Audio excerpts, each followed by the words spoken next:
ഇതിൻ്റെ രുചി അറിഞ്ഞാൽ എപ്പോൾ വേണമെങ്കിലും നിങ്ങൾക്ക് ഉണ്ടാക്കി നോക്കാനായിട്ട് തോന്നും. അപ്പം ഇത് നോക്കി തന്നെ ഉണ്ടാക്കുക.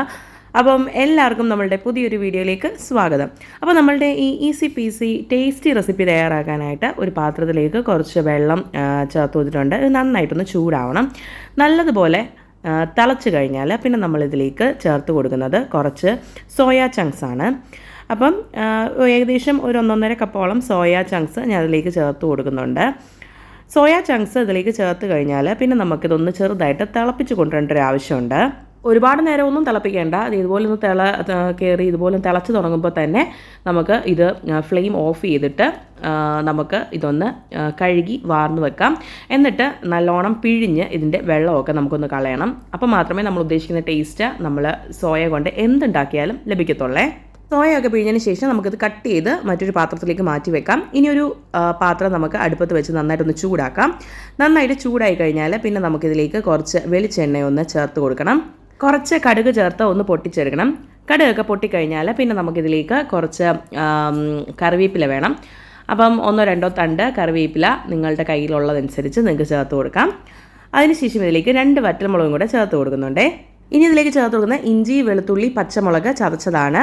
ഒരു ചെറിയ കഷ്ണം ഇഞ്ചിയും 3-4 വെളുത്തുള്ളിയും 1-2 പച്ചമുളക് എരിവിന് ആവശ്യത്തിനും കൂടെ ചേർത്തിട്ട് നമുക്ക് ചതച്ചതും കൂടെ ചേർത്ത് നല്ലതുപോലെ ഒന്ന് വഴറ്റി കൊടുക്കാം. ഇഞ്ചിയുടെയും വെളുത്തുള്ളിയുടെയും ഒക്കെ ഒരു പച്ചച്ചുവയൊക്കെ ഒന്ന് മാറി വരുന്ന ആ സമയത്ത് നമ്മളിതിലേക്ക് ഒരു 3 സവാള ചെറുതായിട്ട് അരിഞ്ഞ് ചേർത്ത് കൊടുക്കാം. ഞാനിവിടെ ചെറിയ സവാളയാണ് 3 എടുത്തിട്ടുള്ളത്. നിങ്ങളുടെ കയ്യിൽ വലുപ്പമുള്ളതാണെങ്കിൽ 2 മതിയാവേ. ലേശം ഉപ്പും കൂടെ ചേർത്തിട്ട് നമുക്ക് നല്ലതുപോലെ ഒന്ന് വഴറ്റിയെടുക്കാം. നമ്മൾ സവാളയൊക്കെ നല്ലതുപോലെ വഴണ്ടൊന്ന് ഗോൾഡൻ ബ്രൗൺ ആവണം. ആ ഒരു രീതി എത്തുന്നിടം വരെ നമുക്ക് നല്ലതുപോലെ ഒന്ന് വഴറ്റിയെടുക്കാം. ഈ ഒരു സമയത്താണ് കേട്ടോ ഞാൻ നമ്മളുടെ പിഴിഞ്ഞ് വെച്ചിട്ടുള്ള സോയയൊക്കെ ഒന്ന് കട്ട് ചെയ്തെടുക്കുന്നത്. അപ്പം സവാള സൈഡിലിരുന്ന് വാടുകയും ചെയ്യും, സോയ നമുക്ക് കട്ട് ചെയ്തെടുക്കാനായിട്ടും സാധിക്കും. സവാളയുടെ കളറൊക്കെ ഒന്ന് ഗോൾഡൻ ബ്രൗൺ ആയി വന്നിട്ടുണ്ട്. ഇനി ഈ സമയത്തിലേക്ക് ഒരു 1/4 ടീസ്പൂൺ മഞ്ഞൾപ്പൊടി ചേർത്ത് കൊടുക്കാം. ഒരു ടീസ്പൂൺ മുളക് പൊടി ചേർത്ത് കൊടുക്കുന്നുണ്ട്. 1/2 ടീസ്പൂൺ മല്ലിപ്പൊടി ചേർത്ത് കൊടുക്കുന്നുണ്ട്.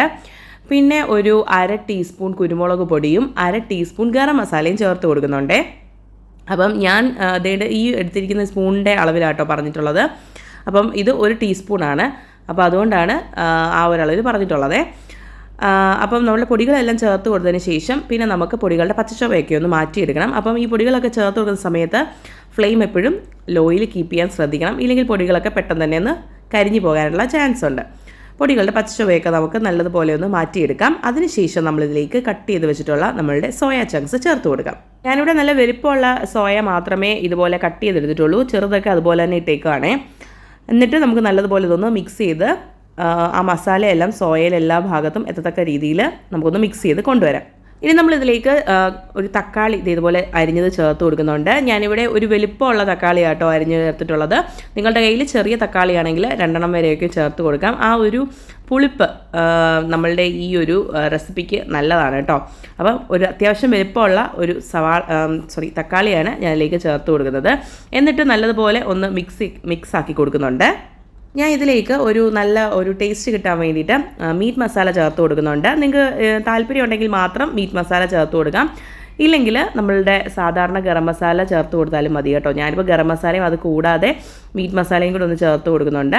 പിന്നെ ഇതിലേക്ക് ഞാനൊരു സ്വല്പം വെള്ളം ഒഴിക്കുന്നുണ്ട്. കാരണം വെച്ചാൽ നമുക്കിത് കുറച്ച് നേരം ഒന്ന് വേവിച്ചെടുക്കണം. തക്കാളിയൊക്കെ ഒന്ന് ഉടയണം. അപ്പോൾ അതിന് വേണ്ടി കുറച്ച് വെള്ളം, ഒരുപാടൊന്നും വേണ്ട, വളരെ കുറച്ച് അളവിൽ വെള്ളം മതി കേട്ടോ.